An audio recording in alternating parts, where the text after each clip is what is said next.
23時。こんばんは。社畜デザイナーの小鉄です。収納についてコメントをいただくことが増えたので、今日は我が家の収納を紹介しようと思います。最初はルームツアーとして部屋全部を紹介しようと思ったのですが、全部見せていくと時間がいくらあっても足りないので、今日は 1K の K の部分を中心に紹介します。今日紹介するアイテムは概要欄にもリンクを貼っておくので、興味がある方は見ていただければと思います。今でこそ収納をしっかり揃えていますが、2年前までは全然揃えていませんでした。昔の部屋はこの通りデスクもなく殺風景な空間です。在宅勤務前は朝から深夜まで会社に行っていたり、ひどい時は何日も会社に泊まり込んでいました。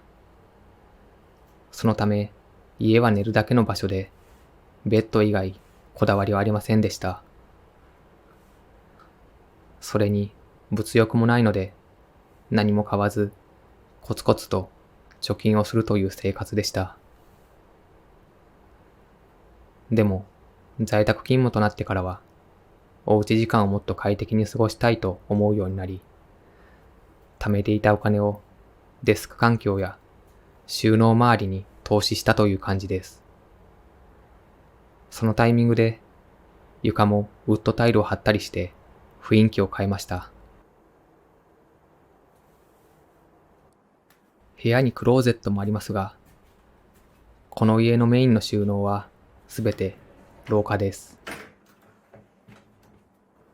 クローゼットはぐちゃぐちゃです。1K で部屋は6畳ほどしかないので、何としても空間を確保するために、ここに収まらないものは廊下に収納しています。仕事環境はすっきりさせることで、ノイズをゼロにしています。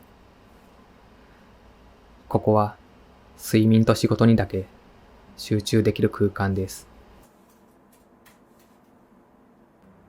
今日は廊下部分のこだわりの収納たちをお見せします。では、廊下へと移動します。この家のテーマは空中と白色です。白いものに統一してマグネットや棚を多用しながら空中に浮かせています。最初にドア周辺の収納を紹介します。ドアにマグネットの棚を設置して財布やカード入れなどを収めています。防犯意識はゼロです。その下にはマグネットのフックを壁につけてランタンをかけています。火の明かりを見て落ち着きたくて買いましたが、激務すぎてほぼ使っていません。続いてドア横です。本来は下駄箱ですが、無視していろんなものを設置しています。下駄箱の上にコーヒーメーカー、靴の乾燥機、ヘッドマッサージャーを設置しています。コーヒー豆やカフェオレの粉末は突っ張り棒を棚代わりにして置いています。我が家では100均の突っ張り棒を多用しています。大猿ベジータも置いています。ベジータのファイナルエクスプロージョンという自爆する技が一番好きです。僕もたまに働きすぎて体が爆発しそうになります。下駄箱の上には備え付けの棚があります。ここには文房具やガジェットなどを収納しています。そして下駄箱です。靴は4足だけ収納しています。その他は本や書類関係を入れて本棚として活用しています。このあたりの本はもう見返すことがないので処分しようと思っています。もともと活字が苦手ですが、本を読み漁っている時期がありました。この4倍くらいあって、減らしに減らして今に至ります。下駄箱の反対側も収納スペースとして活用しています。空間を余すことなく使い倒しています。突っ張り棒と S 字フックでカバン類を引っ掛けています。ただ、突っ張り棒だとパワーが弱くてたまに落下するので、今度棚を作りたいです。続いて廊下です。ここはいつも動画でも映っていますが、空中にいろいろと浮かばせています。突っ張り棒と網で空中に棚を作っています。ここにサランラップを置いたり、100均の書類入れにコードを収納しています。この通り空中に浮いているので存在感が全くありません。ドライヤーも空中に浮かせています。突っ張り棒と S 字フックを活用して吊るしています。髪を乾かしている間も両手が開けられるので、歯を磨いたり洗い物をしたりできます。マルチタスクをこなすことで時短をしています。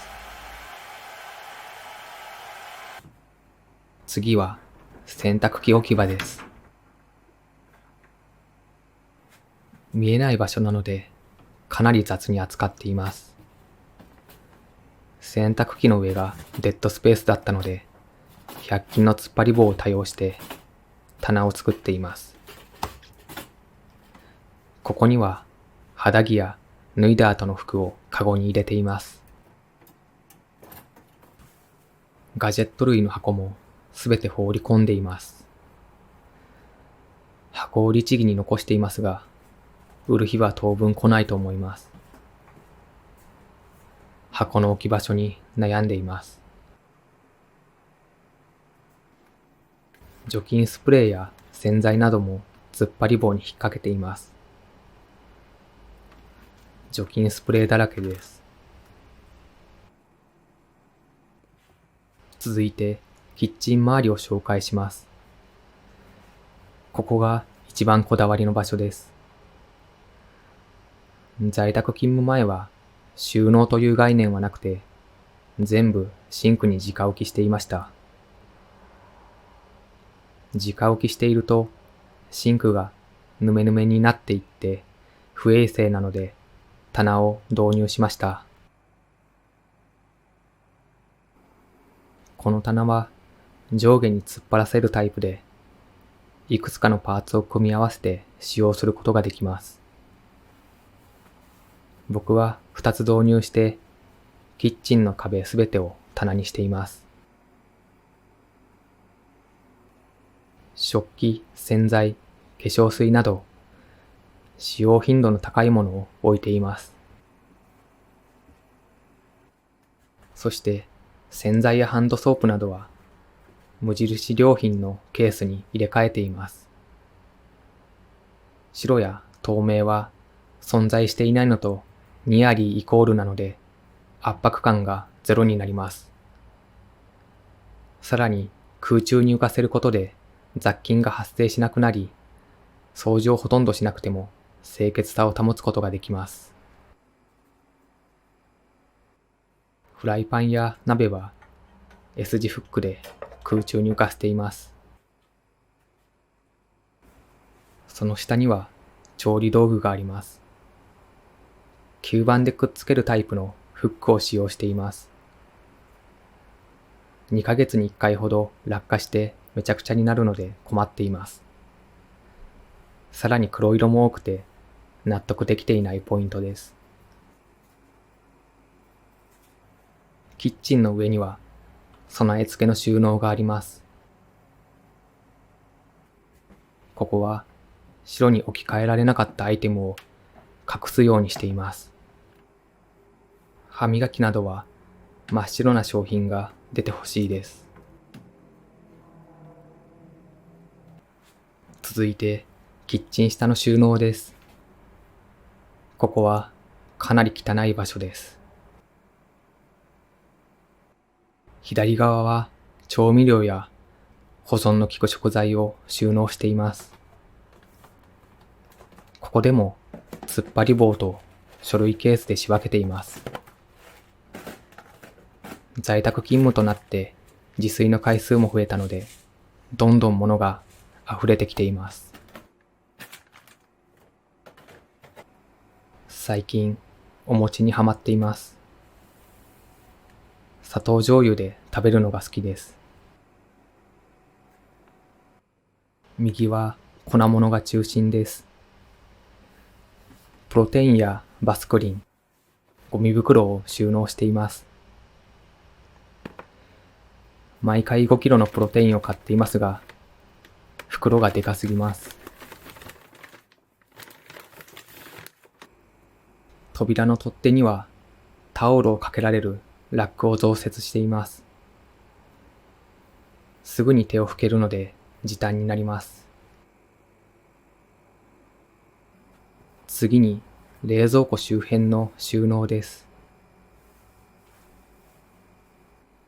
冷蔵庫にはマグネットのゴミ箱と掃除用のアルコールスプレーをくっつけています。意地でも床には置きません。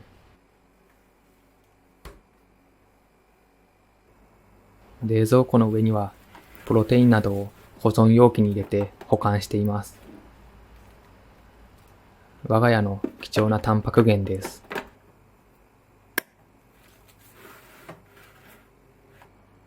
そして冷蔵庫上にはラックを設置して、そこに電子レンジやオーブンなどを置いています。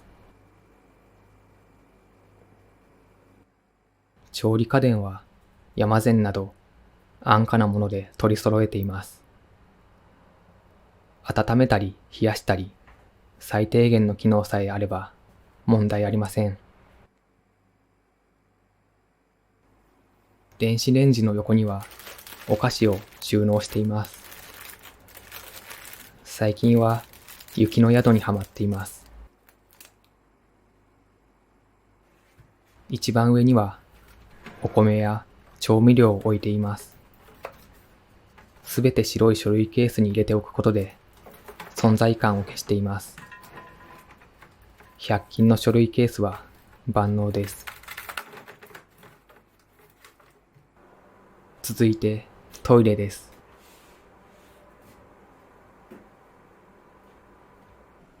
タオルをかけるところに洗剤を引っ掛けて空中に浮かせています。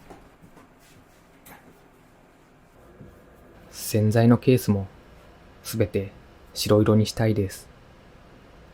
この青色の部分が気に食わないです。さらに突っ張り棒を駆使してトイレットペーパーも空中に浮かせています。トイレにも備え付けの棚があって、ここに日用品の買い置きしたものを入れています。洗剤やティッシュなどトイレ用品の他に湿布や虫除けスプレーなど何でも詰め込んでいます。目に見えないところはとことん適当です。次に風呂場を紹介します。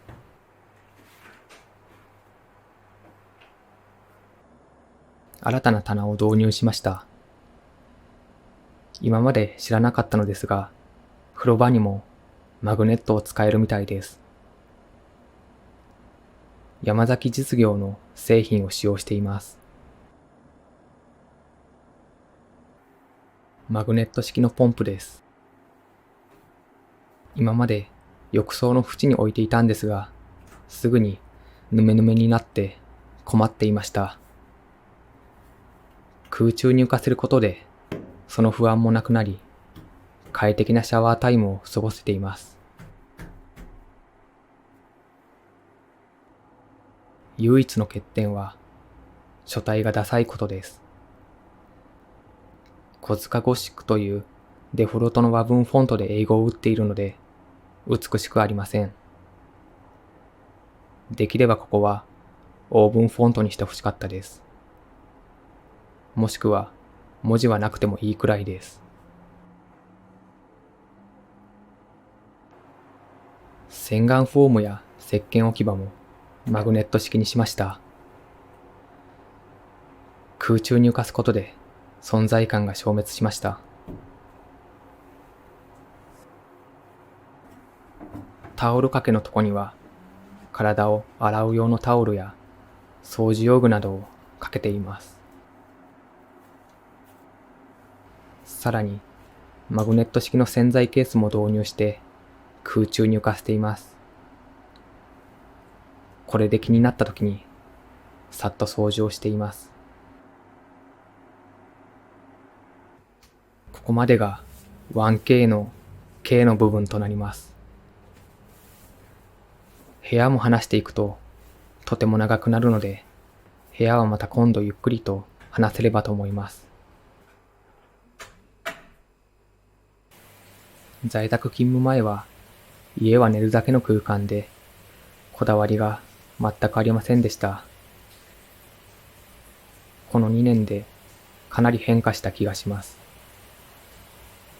でもいいものを持つと新しいものが出た時に欲しくなってしまってキリがありません。作業環境はいいものを取り入れていきたいですが、それ以外のものはなるべく安価なもので済ませていけるように心がけています。これからも物を白色に統一してすべてのものを空中に浮かせられるように試行錯誤していこうと思います。快適ですっきりとした空間を目指します。24時30分。おやすみなさい。本日もご視聴ありがとうございました。